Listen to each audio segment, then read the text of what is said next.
सभी बीएलओ साथियों का एक बार फिर स्वागत है इस वीडियो में, जिसमें देखिएगा जो अपडेट है एक अपडेट एक ही ऑप्शन पर एक अपडेट आने के बाद अगेन उसी ऑप्शन पर फिर अपडेट आ जाता है। जैसे आपने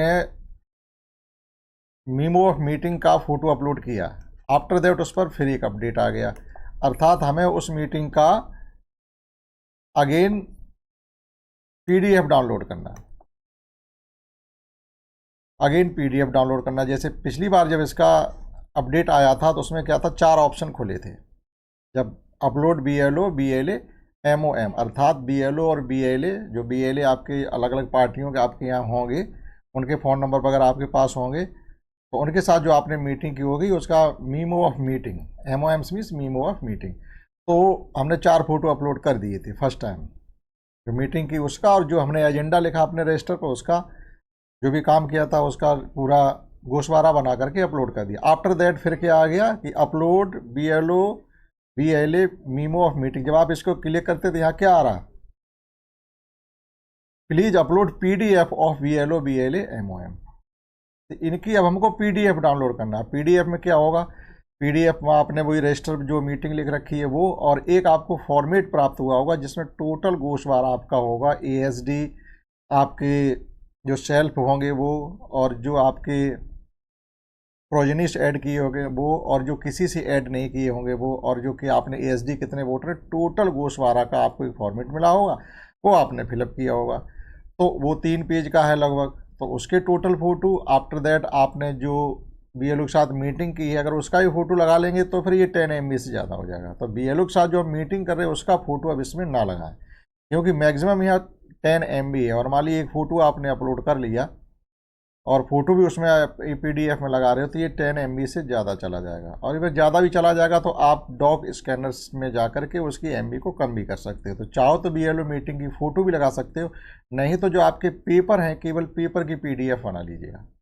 अब पेपर क्या, आपने रजिस्टर जो मीटिंग लिखी है उसका पूरा फॉर्मेट का एक फ़ोटो ले लीजिएगा, और जो आपको फॉर्मेट मिले जिसमें आपने गोशवारा टोटल लिखा है, आपके यहाँ कितना वोटर था, टोटल एएसडी प्लस आपके सेल्फ और नॉन सेल्फ, यानी जो किसी के साथ ऐड ही नहीं हुए हैं उसका, तो सबके पास बचा ही होगा, यानी सबके नोटिस आना, किसी कम आएंगे किसी के ज़्यादा आएंगे। शायद ही कोई ऐसा हो जिसने 100% लेडीज़ का, जिनकी कोई 2003 की डिटेल नहीं मिली है, कर पाया हो। सबके होंगे, बड़ा बूथ है तो 100 से कम तो होंगे ही नहीं, छोटा है तो हो सकता है आपने मेहनत करके उनको समझा के ले लिया होगा, क्योंकि बहुत लोगों को समझ में नहीं आता, या वो दूसरे को उतार देते हैं या कह देते हैं हमको मिल नहीं रहा है। और हमने भी पूरी कोशिश की, उनका वोटर लिस्ट पीडीएफ डाउनलोड करवाई, डाटा भी लिया, आफ्टर दैट कुछ लोगों का मैच नहीं हुआ तो वो आपके रह गए होंगे। तो टोटल उस गोशवारा की आप क्या करेंगे, फ़ोटो मोबाइल में खींच लेंगे, 4-5 फ़ोटो जितने भी आपके बनते सब खींच लेंगे। आपके पास एक मोबाइल में ऐप होना चाहिए डॉक स्कैनर, उसमें क्या होता है किसी फ़ोटो का हम पीडीएफ में कन्वर्ट कर सकते हैं। तो डॉक स्कैनर आपका मोबाइल में नहीं है तो उसको आप डाउनलोड कर लीजिएगा प्ले स्टोर से जा करके। और करना क्या है, उन सभी फ़ोटो जिनकी हमें पीडीएफ बनानी है, क्योंकि पीडीएफ बनाना भी मेरी समझ से सबको नहीं आता, ठीक है, तो ज़रूरत पड़ने पर हम लोग क्या करते हैं फिर उसको सीखते हैं। तो कुछ ऐप ऐसे होते हैं जो पेड होते हैं, कुछ ऐप ऐसे होते हैं जो नॉन पेड होते हैं, तो हमें कोई पेड ऐप नहीं लेना है पीडीएफ बनाने के लिए। डॉक स्कैनर आप प्ले स्टोर में जाकर डाउनलोड करेंगे, जिन फ़ोटो का हमें पीडीएफ बनाना वो फ़ोटो सिलेक्ट करेंगे, और जैसे व्हाट्सएप पर फ़ोटो सेंड करते हैं, हमने मान ली 4 से 5 फोटो सिलेक्ट कर ली, अब उन्हें सेंड पे क्लिक करेंगे। तो जैसे व्हाट्सएप पर किसी चीज़ को सेंड करते हैं तो व्हाट्सएप ना सेंड करके आप डॉक स्कैनर पर सेंड कर देंगे। वहाँ जाके सेंड करेंगे तो आपके ऑप्शन खुल के आने लगे, इनका क्या करना है, पीडीएफ बनाना है, क्या करना है। तो पीडीएफ में आप क्लिक कर देंगे, जब पीडीएफ आपकी बन जाएगी तो वहाँ से फिर शेयर कर दीजिएगा। पीडीएफ बन जाएगी, शेयर गैलरी कर लीजिएगा, या शेयर किसी दूसरे व्हाट्सएप नंबर पर शेयर कर लीजिएगा, या गैलरी में शेयर कर लीजिएगा। आफ्टर दैट ही जब इसको चूज फाइल पर आप यहाँ क्लिक करोगे तो ये आपके देखो चूज पीडीएफ फ्रॉम गैलरी, अब आपकी गैलरी से ये पीडीएफ उठ करके अपने आप यहाँ आ जाएगी। तो इतना काम हो सकता है आपके लिए थोड़ा कठिन पड़ेगा, पीडीएफ बनाए कैसे। तो डॉक स्कैनर में जाइएगा, कोई बड़ी बात नहीं है, लगभग पीडीएफ बनाना सबको आती होगी। तो जैसे व्हाट्सएप पर फोटो सेंड करते हैं वैसे आप डॉक स्कैनर पर सेंड कर लीजिएगा, और आपकी पीडीएफ बन जाएगी 4 से 5 पेज की। उसमें ये भी पता चल जाएगा ये हमारी कितनी बड़ी है, 10 MB से ज़्यादा तो उसे आप कंप्रेस कर सकते हैं, 10 के भीतर ला सकते हैं। और ये पेपर की जो पीडीएफ होगी 10 MB से ज़्यादा नहीं बन पाएगी, 10 MB से ज़्यादा नहीं बन पाएगी, क्योंकि जो फोटो आप खींचे पहले उनको आप उनको फॉर्मेट भी कर लें, यानी इधर उधर का स्पेस आ रहा हो तो उनको कटिंग कर लें अपना, जिसमें हम किसी चीज़ को फॉर्मेट बनाते हैं ना, तो वो गैलरी से ही बन जाता है उसमें। उसके बाद आप भेजें, यानी जितनी जगह हमें चाहिए किसी पेपर की वही ज़्यादा, जैसे हमने टेबल पर रख के फ़ोटो खींचा तो इधर इधर का स्पेस आ जाता है, वो हटा दें, या उतना ही फ़ोटो खींचे जितनी हमको चाहिए। तो 10 MB से ऊपर आपकी PDF नहीं जाएगी। उस PDF जो आपको, जैसे हम यहाँ पर क्लिक करेंगे चूज PDF फ्रॉम गैलरी, इस पर क्लिक करेंगे तो आपकी गैलरी से आ जाएगी।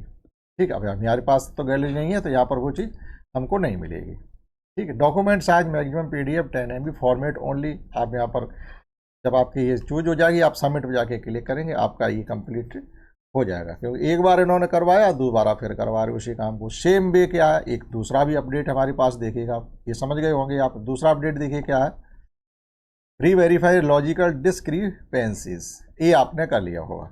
इस पर हमने परसों एक वीडियो बना दिया था, जब ही अपडेट आया था हमने तुरंत ही बना दिया, तो बहुत से लोगों ने देखा और सराहा उसको। ये टैब आपकी खाली हो चुकी होगी, इससे हमारी ये टैब खाली हो गई, तो इसी प्रकार से हो चुकी होगी जो भी आपके वोटर्स होंगे। तो इसमें क्या था वो एक बार फिर समझ लीजिए, क्योंकि इसमें एक बार करेक्शन करने के बाद वो जो वोटर था वो इस टैब से हटा नहीं है। ठीक है, ये ऊपर अपडेट होने में टाइम लगता है। तो इसमें क्या था, कई तरीके की भ्रांतियाँ थी, यानी मिसमैचिंग थी। अब क्योंकि सिस्टम जनरेटेड है तो मिसमैचिंग थोड़ी बहुत होगी। अब 2003 में गलत नाम लिखा हुआ है, अब वो हम जब अपडेट करें तो 2025 में क्या गलत लिखना है उसको। जैसे वहाँ किसी के नाम की स्पेलिंग सिंह है तो SINH है, जी उसमें है नहीं। अब हम तो 2025 में जब उसका नाम दोबारा लिखा है तो हमने SINGH लगाया हुआ है। केवल इतनी गलती की वजह से वो कह रहे नहीं, फादर का नाम मैच नहीं हो रहा है। तो नहीं मैच हो रहा तो आप उसको मैच करेंगे नहीं, आप डायरेक्टली उसको वेरीफाइड कर देंगे और चले जाएंगे, क्योंकि ये कोई गलती नहीं है। अब 2003 में जो गलती थी, अब जब हम किसी चीज़ को अपडेट कर रहे हैं तो 2025 में भी वही गलती करते हैं। फिर कल को वोटर आएगा, ये हमारा नाम गलत हो रहा है, यहाँ पर हमारे पिताजी का नाम गलत है, तो वो सुधार करना पड़ेगा। तो वो जो है वैसा ही रहने दीजिएगा।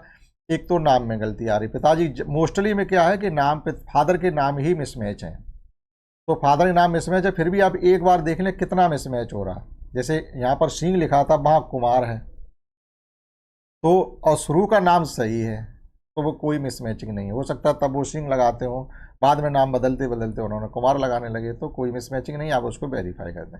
दूसरी क्या गलती है कि जब हमने रिलेशन लिखा है किसी का, ऐड किया, मैपिंग किसके साथ की है, फादर के साथ की है, मदर के साथ की है, ग्रांड फादर के साथ की है, ग्रांड मदर के साथ की है, जिसके साथ की है अगर उसी के साथ है तो ठीक है, नहीं तो मिसमैचिंग है तो वो ऑप्शन भी आपका आ रहा होगा, ये गलती आपकी है, उसे सुधार दीजिएगा। तो पता चल जाएगा कि इस वोटर को मैपिंग किसके साथ कर रहे हैं, फादर के साथ ही कर रहे हैं, तो फादर ही आ रहा है, तब भी वहाँ मिसमैचिंग दिखा रही, तो आपको कुछ नहीं करना, वेरीफाइड कर देना है। और वहाँ आपने मैचिंग की है, फादर के साथ आ रहा है, मदर के साथ, तो वो आपको सही कर देना और सबमिट कर देना। कोई फोटो अपलोड नहीं करना, कोई डॉक्यूमेंट अपलोड नहीं करना। इससे पहले यहाँ पर जो ये रीवेरीफाई लॉजिकल डिस्क्रिपेंसी आया था, उसमें क्या था कि डॉक्यूमेंट अपलोड करने के लिए कह रहा था कि फादर की गलती है तो फादर के पूरे डॉक्यूमेंट अपलोड करिएगा।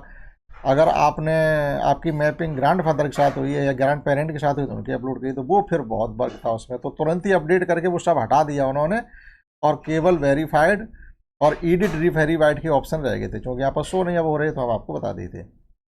तो फिर क्या हुआ, आपने अगर गलती है तो उसको एडिट करके रीवेरीफाइड कर दिया, केवल इतना था। और जिसमें हमें कोई एडिट नहीं करना, उसे केवल वेरीफाइड किया गया, और यहाँ इस टैब से वो धीरे धीरे मतदाता अपने हटते चले जाएंगे।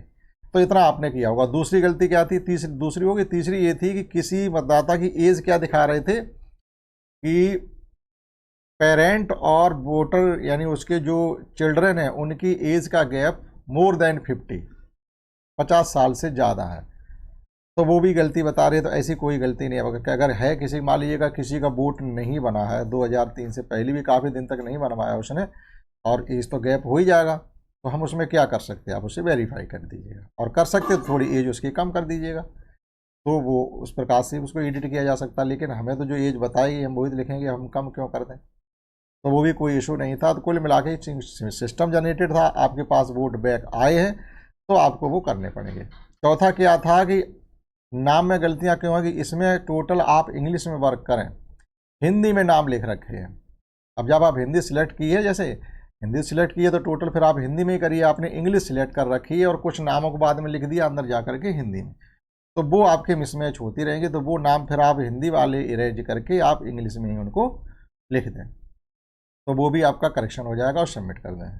क्योंकि उसमें साफ साफ लिख कर आ रहा था mismatch father name does not match, ऐसा लिख के आ रहा था। तो क्यों आ रहा कि वहाँ 2003 में इंग्लिश में लिखा हुआ और हमने 2025 उसका नाम हिंदी में लिख दिया, तो मैच नहीं होगा। लैंग्वेज का भी फ़र्क था वहाँ पर, ठीक है। तो इतने ये 2 अपडेट होने के बाद पुनः अपडेट किए गए हैं। एक BLA MOM को री अपडेट किया उन्होंने, और एक री वेरीफाई लॉजिकल डिस्क्रिपेंसी, अर्थात जो तार्किक विसंगतियाँ थीं, नाम में गलती या रिलेशन में गलती या एज में गलती या लैंग्वेज में गलती, तो वो सब इस प्रकार से आपने कंप्लीट कर पाई होंगी। और कोई डॉक्यूमेंट लगाने की जरूरत नहीं, आप केवल देखिएगा। अगर किसी के नाम में गलती बताता है तो कुछ भी मत करिएगा, आप डायरेक्टली उसको वेरीफाई करके आगे निकल जाइएगा। एज में है तो एक बार देख लीजिएगा, लेकिन एज में भी कुछ नहीं कर सकते, जो जिसकी है हम तो वही लिखेंगे। और लैंग्वेज की अगर है ये वो इंग्लिश में, आपने हिंदी में नाम लिख दिया तो उसको इंग्लिश में ही वापस लिख दीजिएगा। तो ये 2 इस पर आपके जो एक बार अपडेट होने के बाद अगेन अपडेट आया था।